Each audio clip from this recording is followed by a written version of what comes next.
Hello students, आज हम ये सम करने जा रहे हैं जो कि एपी से है। क्वेश्चन है the sum of first n terms of an AP is 4n minus n square. What is the first term? What is the sum of first two terms? What is the second term? Similarly, find the third, the 10th and the nth term. अब यहाँ बच्चों हमें कई चीज पूछ रहे हैं। सम of n term दिया हुआ है। Sum of n term is 4n minus n square. अब हमसे ये first term, second term, sum of first two term, third term, 10th term और nth मांग रहे हैं।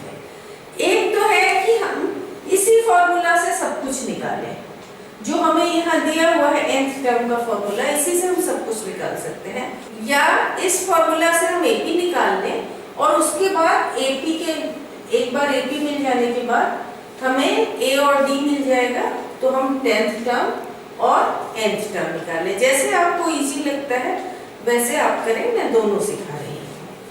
Since sum of first n term Sn equals 4n minus n square.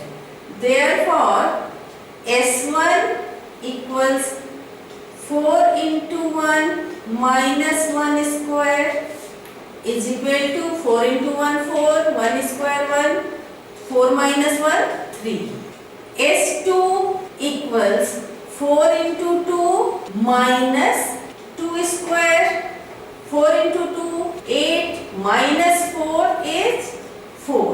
Sum of first two term minus sum of first term, तो second term will be 4 minus 3 is equal to 1. ये second term हो जाएगा बच्चों। हमें वहां पूछ रहा है सेकेंड टर्म भी, तो हम ये सेकेंड टर्म लिख देंगे। What is the sum of first two terms? First two term is 4, हमें एक आंसर यहाँ निकल के आया। What is the first term? ये भी हमें फर्स्ट टर्म भी निकल के आ गया एक। What is the second term? The second term is equal to 1. 1 is second term हमारा निकल के आ गया। अभी थर्ड टर्म और 10th टर्म और nth टर्म आ रहा है। एक तो हमारा तरीका है कि इस फॉर्मूला से हम सम ऑफ 3 टर्म्स निकाल लें और फिर हमारा एपी निकल के आ जाएगा। पहले वही करते हैं, तो S3 equals 4 into 3 minus 3 square is equal to 4 into 3 12 minus 9 3 आ जाएगा। सम of first 3 term is 3. First term is 3, sum of first 2 term is 4 and sum of first 3 term is 3. So what will be the third term? Third term होगा बच्चों, ये sum of first 3 term में से sum of first 2 term हम minus करेंगे और हमें third term निकल के आ जाएगा। Therefore third term equals 3 minus 4 equals minus 1. हमारा थर्ड टर्म जो है वो -1 आ गया। थर्ड टर्म हमें -1 आ गया, सेकेंड टर्म 1 आ गया। फर्स्ट टर्म a equals 2 आया है और d equals फर्स्ट टर्म है 3, सेकेंड टर्म है 1 और थर्ड टर्म है -1।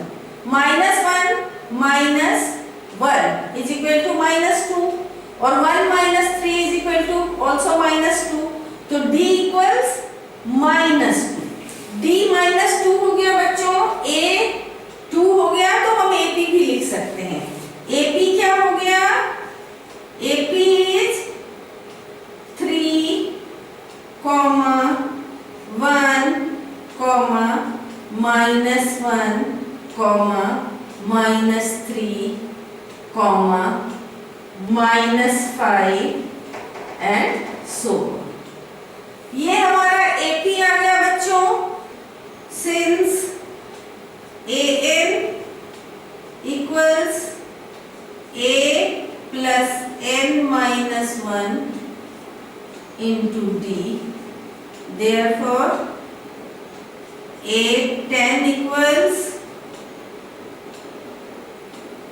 A3 है 3 plus N है 10, N minus 1 9 into minus 2 is equal to 3 minus 18 is equal to minus 15. 10th term is minus 15. 10th term is minus 15. 10th term निकल के आ गया बच्चों। अब इसी तरह हम nth term भी निकाल सकते हैं। an equals a है 3 plus n minus 1 into d है minus 2 is equal to 3 minus 2n, और minus 2 और minus 1 मल्टीप्लाई होगा तो plus 2। an equals 3 plus 2 5 minus 2n। एक तो हम इसको ऐसे भी बना सकते हैं, इसमें मैंने AP ही निकाल लिया, कॉमन डिफरेंस, और A निकाल के और आप कर सकते हैं। कुछ बच्चों को ये आसान लगता है, कुछ बच्चों को वही आसान लगता है कि फॉर्मूले में ही लिख के हम निकालें। A10 10th टर्म निकालना है, A10। अगर हम सम ऑफ फर्स्ट 10 टर्म करेंगे, उसमें से सम ऑफ फर्स्ट 9 टर्म माइनस कर देंगे, तो जो बच के आएगा हमारे पास वो 10th टर्म ही तो बच के आएगा, A10 ही बचेगा। अब सम ऑफ 10 के लिए क्या करेंगे, 4 into 10 minus 10 स्क्वायर, ये हो गया S10 जो दिया हुआ है। यहाँ हमें 4n minus n स्क्वायर उस फॉर्मूले पर डाला मैंने, minus 4 into 9 minus 9 square.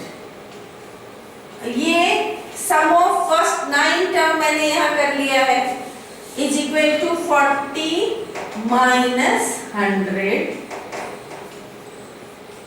Minus 36 minus 81 is equal to minus 60 minus minus 45। अब ये दोनों माइनस मिलके प्लस हो जाएगा, 60 plus minus 60 plus 45 equals minus 15।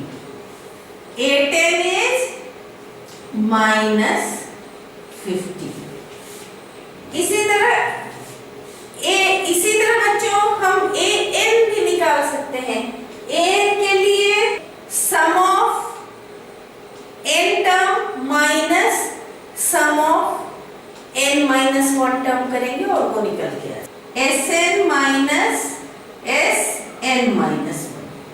अब हमारा Sn तो इस तरह डिफाइन कर रहे हैं ना बच्चों, तो इसको ऐसे डिफाइन करेंगे, 4n minus n square minus n minus 1 हो जाएगा, 4 into n minus 1 minus n minus 1 the whole square.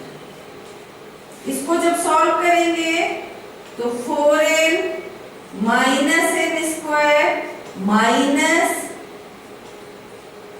4n minus 4 minus n square plus 1 minus 2n।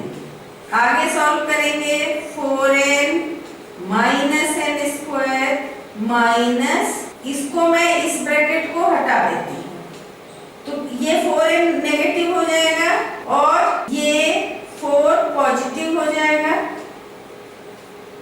अब यहाँ भी नेगेटिव है और यहाँ भी, इस n स्क्वायर के पहले 2 नेगेटिव है, तो n स्क्वायर पॉजिटिव हो जाएगा बच्चों। अब यहाँ माइनस और माइनस मिलके प्लस होगा, तो प्लस 1 बचेगा और ये दोनों माइनस माइनस मिलके प्लस होगा और ये माइनस तो माइनस का 2n रह जाएगा। बच्चों अब यहाँ ये पॉजिटिव का 4n इस नेगेटिव के 4n के साथ कैंसिल हो जाएगा। ये नेगेटिव का n स्क्वायर इस पॉजिटिव n स्क्वायर के साथ कैंसिल हो जाएगा और हमें बचेगा ये 4 + 1 5 minus 2n is nth term।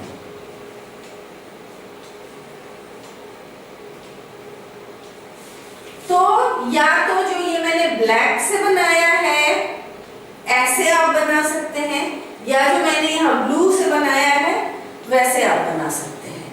आपको जो भी आसान तरीका लगे उस तरीके से आप बना सकते हैं।